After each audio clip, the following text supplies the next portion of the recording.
What has been said by Dr. Vikram. From that, two, three things which I just wanted to, talk about. So he, first of all, talked about his paternal grandmother. Now, and the period which he talks about, the late 1930s. Now, that is exactly the time when such kind of medical procedures were being performed.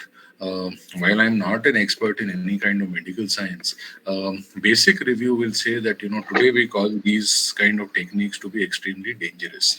But in the 30s and 40s and even the 50s, this is the kind of treatment that was being given to people from suffering from mental illnesses. Now, somebody very famous, John F. Kennedy, his sister, Rosemary Kennedy, who had an IQ of around 70.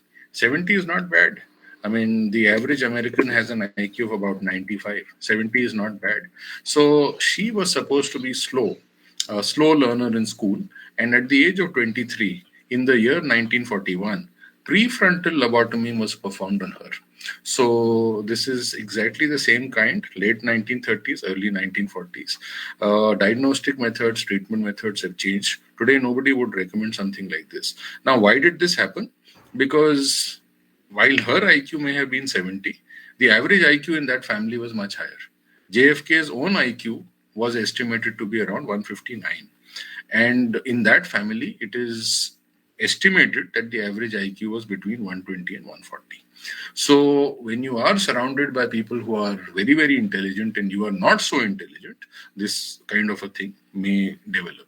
The next thing is a lot of people have talked about the role of genetics.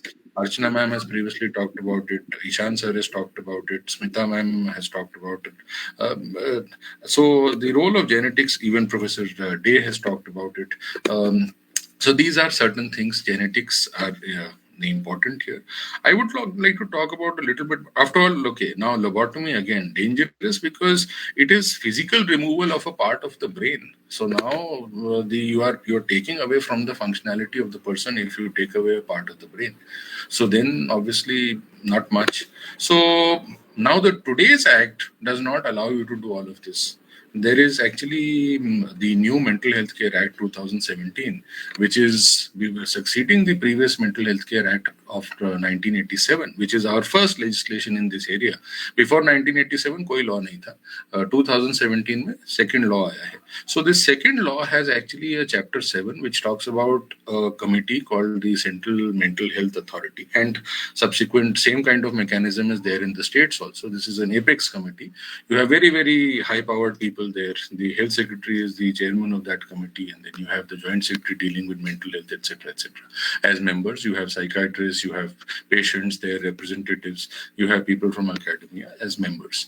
So now this committee, one of the roles that they have, as Professor Day was saying, that if there is a case of discrimination against a person at the workplace, person suffering from mental health illness, so that committee is supposed to take action. They periodically review these cases and they have to ensure that workplace पे कोई आपके against discrimination नहीं हो.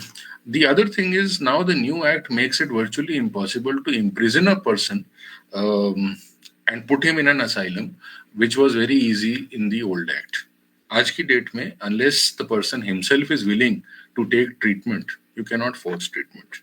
Unless, of course, you say he goes to court and he says, no, this fellow is very dangerous to society. That's a different case. The court gives an order. Previous law, it was very easy, and lots of cases of very, very high-profile people.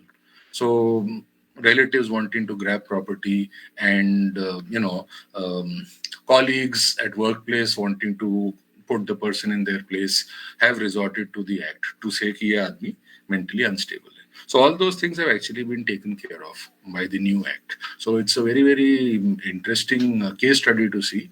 One can, so talk about it in more detail at